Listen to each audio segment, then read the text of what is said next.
Hello, everyone, and welcome to another edition of Real Estate Realities with the Rebel Broker.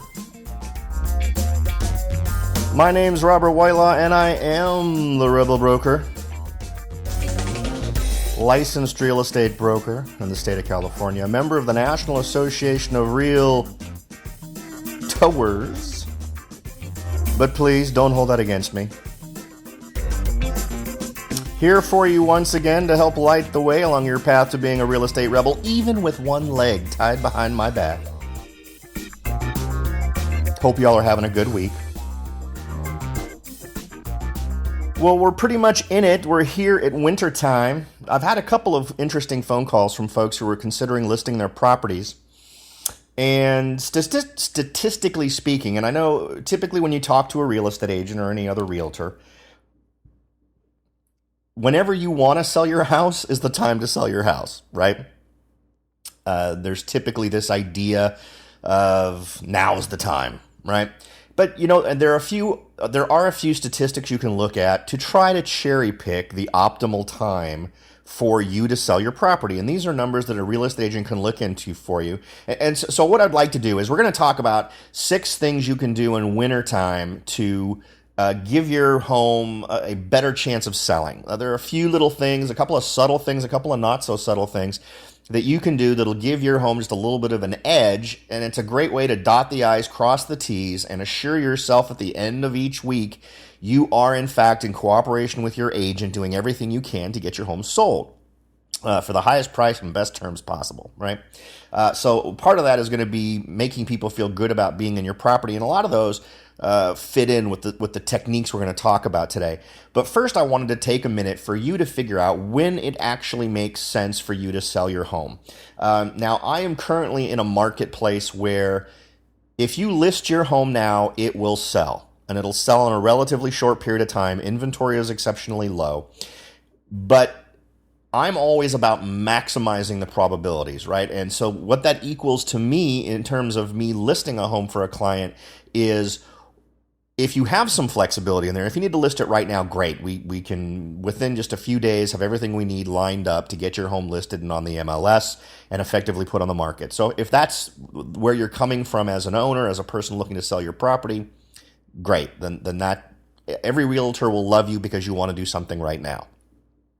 But one thing that you would want to check out in terms of numbers, if you've got a little bit of leeway, is some statistics that can help you decide when the right time is to sell your home. When you're going to, and what I define as a great time to sell your home is a period when you're seeing an increase in buyers without a commensurate increase in sellers.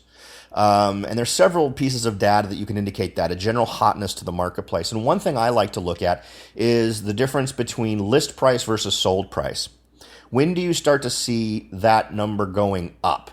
When do you start to see the difference between those two widening in terms of the improvement in the sales price? Now, I'm in a market right now where measuring that number is how much above 100% of ask price, right? A home sells for. But you can absolutely plot that out, and if your agent drills it down a little bit, specifically maybe focuses that search on homes within a certain square footage range that fits your property, you're just going to get better data.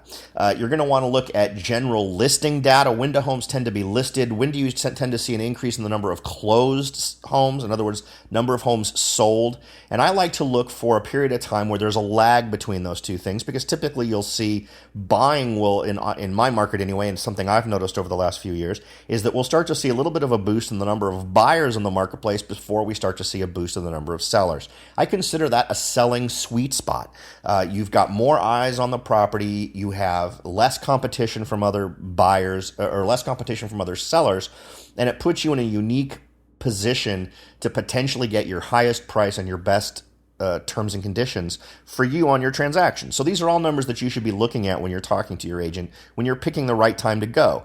And a lot of folks will say, oh, we'll go in the summertime. Well, that only makes sense if the number of buyers still outstrips the number of homes that get listed. If you see a lot more homes listed than you tend to see folks added to the marketplace to buy, then that's not necessarily true.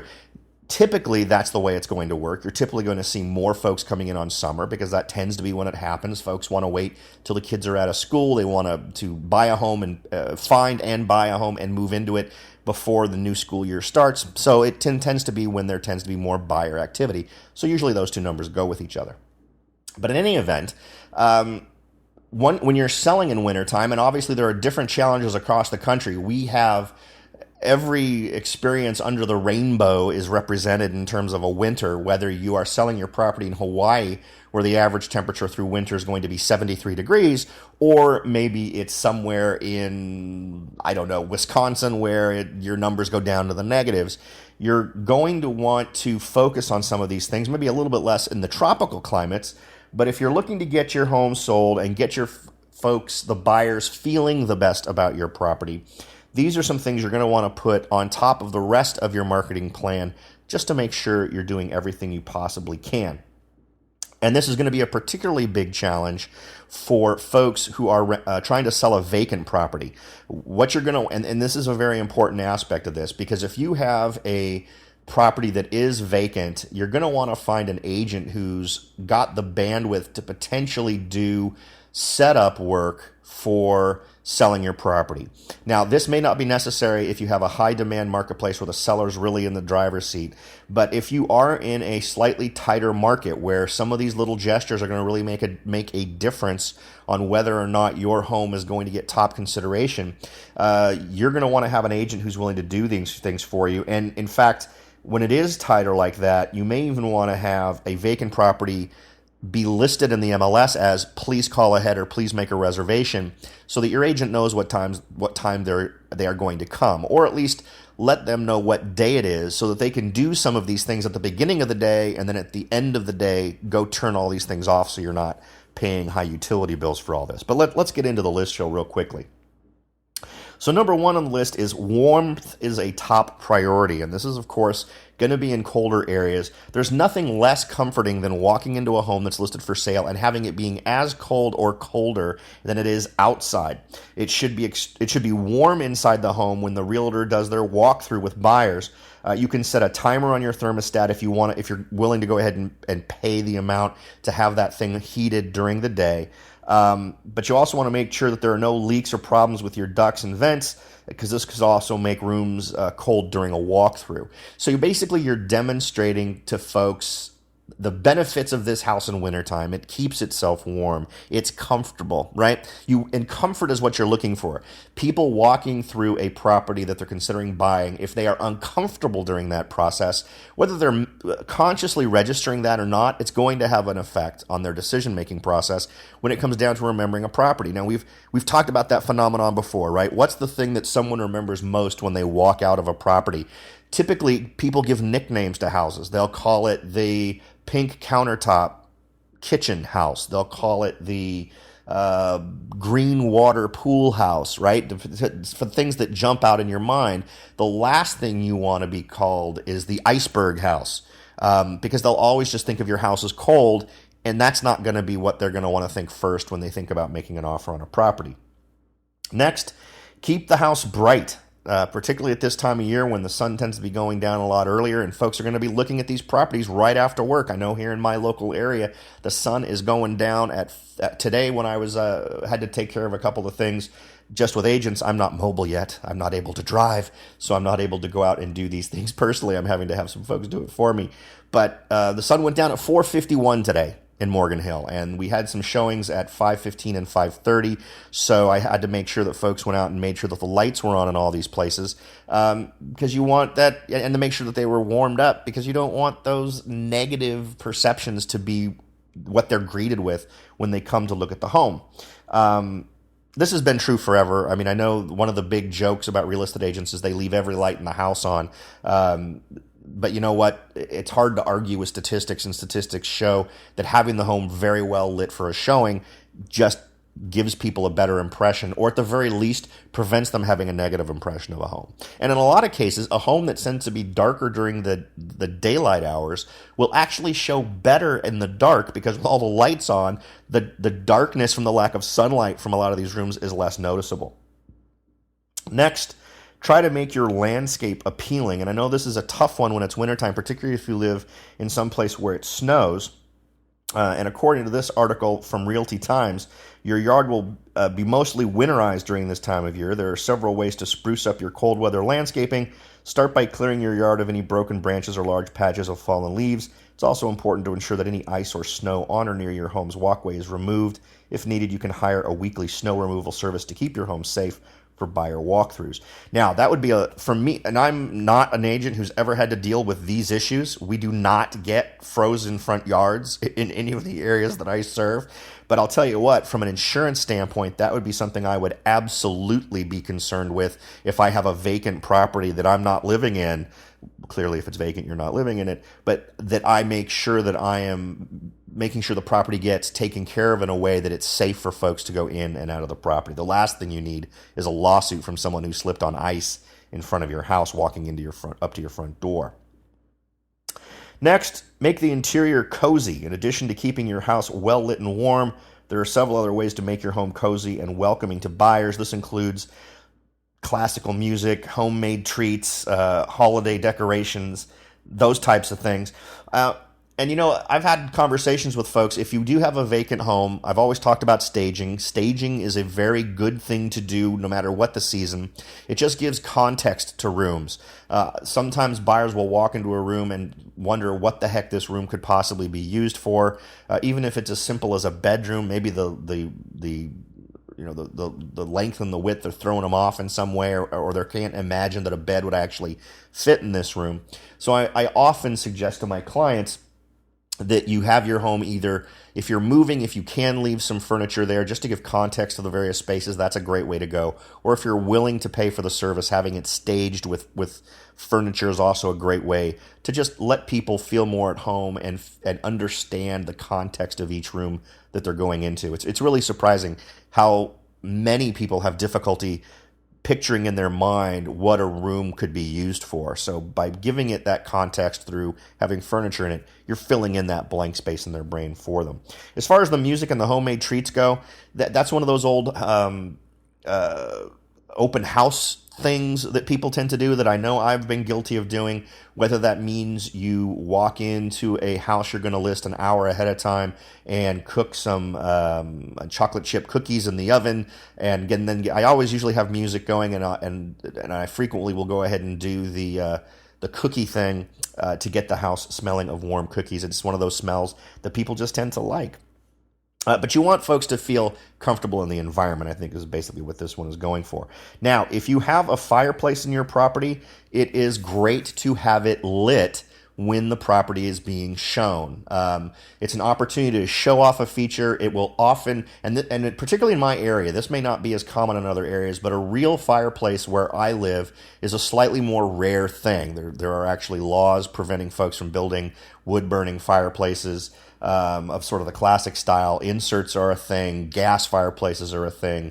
But if you have a home where you actually have a wood-burning fireplace, I've even had buyers come in and look at a property where there's a fire in the wood-burning fireplace, and while they did not care at all about a wood-burning fireplace and actually thought they actively would want to avoid one, when they went into a property where it was appropriate for the season to have the fire going, they really enjoyed it. And I've actually had some folks change their searches after visiting a home like that, saying, I really do like wood-burning fireplaces. Let's go ahead and put that back on the list of things we'd be interested in having in the property. So don't underestimate the power of that. Now, if you live in an area where wood-burning fireplaces are far more common, fantastic. Take advantage of that. In the wintertime, build yourself a little fire in there and get it going. It can be as simple as just throwing a couple of logs on the fire and putting one of those.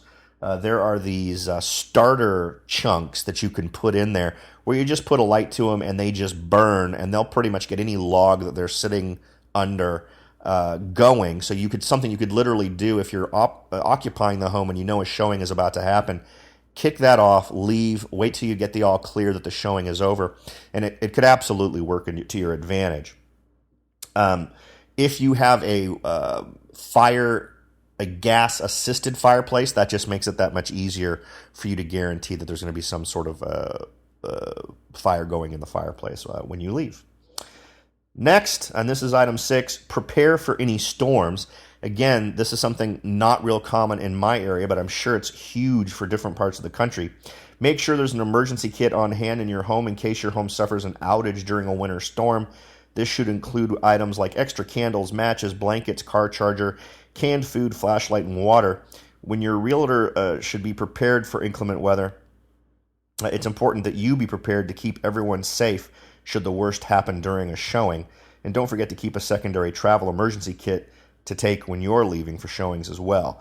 That last one, okay, I'm sure this is a thing in some parts of the country, but from my standpoint, something I so don't need to worry about just because it's absolutely never going to happen.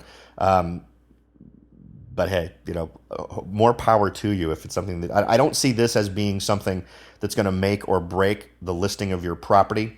But what you're going to want to make sure of, and maybe something in item 7 that I would add to this, is really make sure that you've got that curb appeal when it comes to wintertime. I think one of the biggest challenges, particularly in areas that have very dynamic or aggressive weather that occurs during the winter months, having a property that can look good under those circumstances, I think really makes a big deal.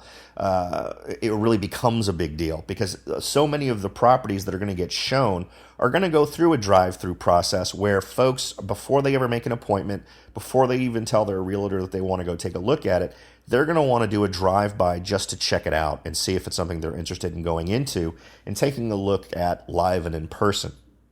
So you as the homeowner should go and take a look and see what your property looks like in wintertime.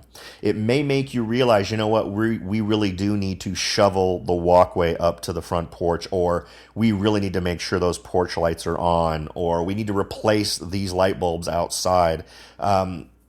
Simply because it's going to make the property look more attractive. So leverage off of that, particularly in the holiday season. You can use really nice accents with Christmas lights to really make the outside of your home pop.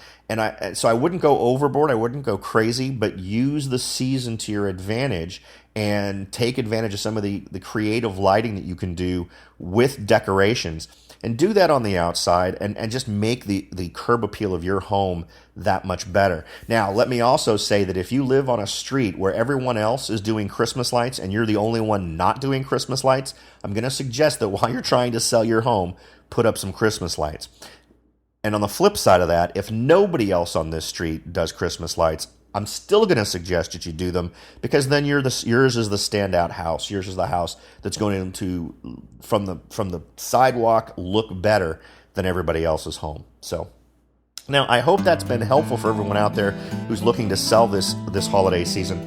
I think it's going to be a fairly aggressive season for a lot of the bigger metropolitan areas. I know here in Silicon Valley, things are absolutely going nuts. But of course, there are going to be other areas where things aren't so loony, and tactics like these are going to help you get a foot up against those who are competing with you in this market.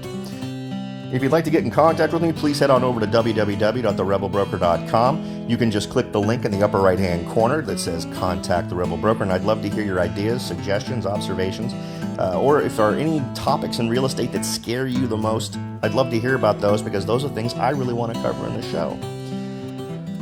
All right. I hope this has been helpful, folks. Every show, I'm trying to help you be able to make that next step towards being a real estate rebel. Please take just a few minutes out of your day to head on over to whatever tool you use to consume the show. Give it a thumbs up, a smile, stars, whatever. Write a review. That's the best way to spread the word about the show, and I would be forever in your debt if you were to take a few minutes to do that for me. Thanks again for listening, everybody. I'll talk to you next time.